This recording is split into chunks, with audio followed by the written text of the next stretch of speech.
کوئی نہیں لکھ رہا کی کو جمع کیتا تھا نہیں یہ گول کر کے صرف اتنی لکھی. جس وقت صدیق اکبر نے یقین ہو گیا کہ میں ہوں دنیا تو جا رہا ہوں صحابہ نے جمع کیتا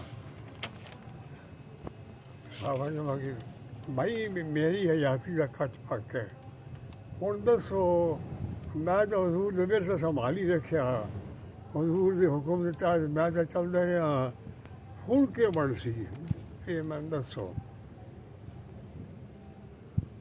سارے خاموش کہنا تھے اور حضرت علی بھی ہے سب کچھ سارے خاموش. حضرت ابو بکر صدیق نے فرمایا کہ میری گل مان لا تو میں آکھاں پھر آ کے جی تو صحیح کرنا تو جو کوئی فرماؤ. حضرت ابو بکر صدیق نے فرمایا اے عمر بیٹھ ادارے تو بہترین کوئی صحابہ بندہ نہیں تسی سارے تسلیم کرو. ایک بندے اٹھ کا کیا جی یہ سخت طبیعت ہو ڈاڈے ڈاڈے نے کی کر سا. ابو بکر صدیق نے فرمایا اے ڈاڈے تان ہو جی میں نہ رماست میں دنیا تو ہونا کوئی نہیں یہ ڈالی جڈائی بھی کوئی نہیں. وہ بھی چپ ہو گیا بل اتفاق حضرت عمر کو خلیفہ بنا دیتا گیا. خلیفۃ المسلمین حضرت عمر ابن الخطاب رضی اللہ تعالی عنہ قریش کے غیرت مند نامور بہادر ہم رکاب رسول اللہ صلی اللہ علیہ وسلم بجمیع غزوات سحر النبی علیہ السلام مبشر بالجنہ بعثت سے 27 برس قبل یا ہجرت سے 40 سال پہلے پیدا ہوئے. رحمت عالم صلی اللہ علیہ وسلم سے عمر میں 13 سال کم ہیں.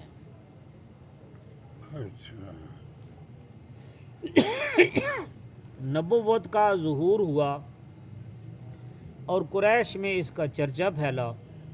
قریش مسلمانوں کو تکلیف دیتے اور برا بھلا کہتے مگر جناب بالکل ساکت رہتے تھے. حضرت عمر یہ چپ رہتے ہیں. قریش مسلمانوں کو تکلیف دیندے ہیں تو برا بھلا دے لیکن حضرت عمر خاموش رہتے ہیں. ایک دن ابو جہل قریش کے نوجوانوں کو ابھار رہا تھا اور مسلمانوں کے برخلاف نہایت زجر و توبیخ سے ان کی سستی و غفلت پر ملامت کر رہا تھا. عمر وہاں سے گزرے. یہ ایک غضبناک جو شیل بہادر تھے گھر آئے تلوار ہاتھ میں لی اور مخالفانہ خیال سے آستانہ مبارک کی طرف چل نکلے. راستے میں نہیم سے ملے. نہیم اور لکھے تھے نہیم لکھے نا اور واقعہ لکھا تاریخ میں اور واقعہ ہوگا. یہ قبول اسلام دا لکھتے پہ نہیں قبول اسلام بھی وہ اور واقعہ یہ آئے اور جی کنڈ کے اس زمانے دو انسانوں کی پئی پئی آئی جن ہوندے نا علاقے بندے اکی نام فلانے دا تو مقابلہ کوئی نہیں. بڑے ہیں بڑے بڑے ہیں بڑے ابو جہل حضرت عمر. ابو جہل بکواسی آدمی جن کو لکھ پہن مانتے یاد کوئی نہیں. حضرت عمر خاموش آدمی ہو سن حضرت عمر لیکن یہ واقعہ سن کے حضرت عمر حضور کے بڑے سخت خلاف ہو گئے. جنگی تلوار لے لی تو میں اج میں انہوں کا کام کر رہا ہوں تو لوگوں نے بڑھانا واسطے آئے سارا امن اٹھیا ہنج فلاں ڈگار جنگی تلوار رات ابو نعیم ابو نعیم ان ابو نعیم لکھیا ابو نعیم اور آتے آئے بہن کے کہہ رہا ہے کہ وہ ہے کس دن دے ہو گڑیا اے اور ہے جی، اے اور بندے آئے. اچھا وہ سعید ہے غالباً سعید ہونا ہے. وہ صحیح ہے. اچھا جی پڑھو کمالا. راستے میں نعیم ملے، بدلے ہوئے تیور دیکھ کر پوچھا عمر خیر تو ہے؟ انہوں نے صاف لفظوں میں اپنا ارادہ ظاہر کر دیا. نعیم نے کہا عمر تمہیں اپنے گھر کی بھی کچھ خبر ہے؟ تیری بہن فاطمہ اور ان کا خاوند سعید مسلمان ہو چکے ہیں.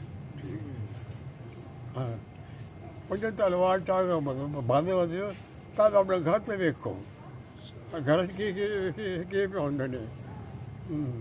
واپس آئے. فاطمہ قرآن پڑھ رہی تھیں، سعید سامنے بیٹھے سن رہے تھے. عمر نے سعید کو پکڑ لیا. گردن اڑانے کو تھے ہی کہ فاطمہ عمر سے لپٹ گئیں.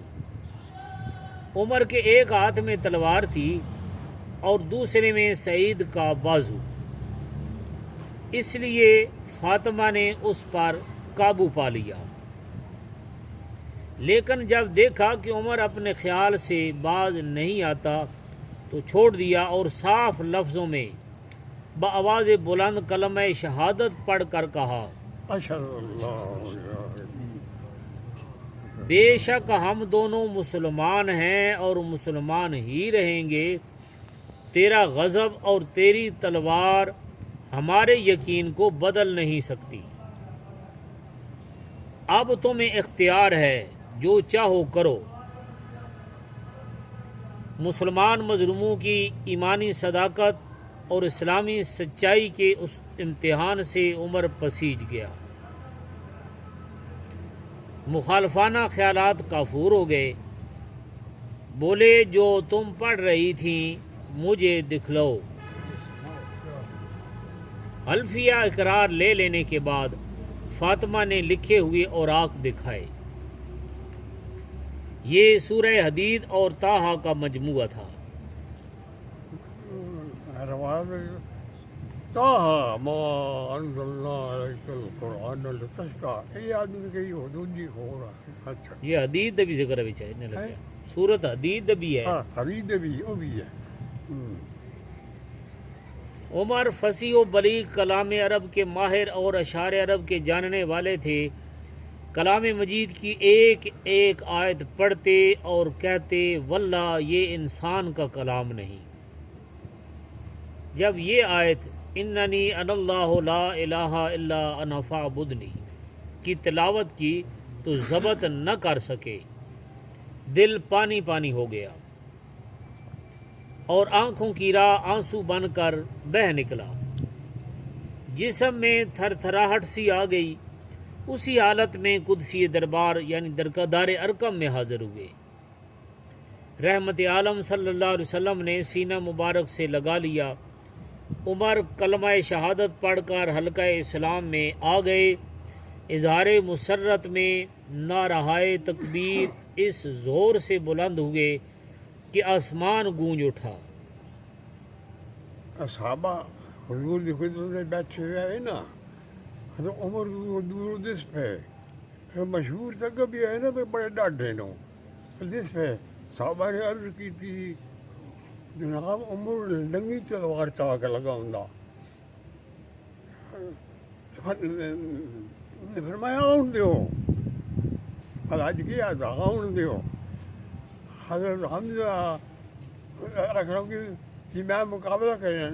حمزہ نہیں آؤں دیو عمر میں بھائی کھا کے قدموں میں ڈیپ.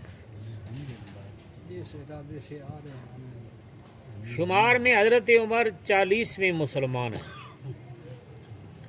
کفار کا دباؤ مسلمانوں کو دبائے ہوئے تھا. کھلے طور پر فریضہ نمازیں بھی ادا نہیں کر سکتے تھے. عمر کے اسلام سے کفار میں سنسنی سی پھیل گئی. یہ سنسنی ہاں سنسنی. روایت میں ہے کہ ایک دن حضرت عمر رضی اللہ عنہ دربار عالیہ میں حاضر ہوئے. مسلمانوں کے دلی جذبات کا احساس کرتے ہوئے عرض کی حضور کعبۃ اللہ کے حرم میں نماز پڑھنا چاہتے ہیں. اظہار مسرت کرتے ہوئے رحمت عالم صلی اللہ علیہ وسلم اپنے قدسی صحابہ اکرام کی جماعت کے ساتھ دار ارقم سے برآمد ہوئے۔ عمر تلوار کھینچے آگے آگے تھے، تمام راستہ انبو کفار سے بھرا ہوا تھا، مگر کوئی ایک بھی مخالفانہ حرکت نہ کر سکا۔ سب مسلمانوں نے حرم شریف میں بے دھڑک با اطمینان دل فریضہ نماز ادا کیا، دل کھول کر کلام مجید کی تلاوت کی۔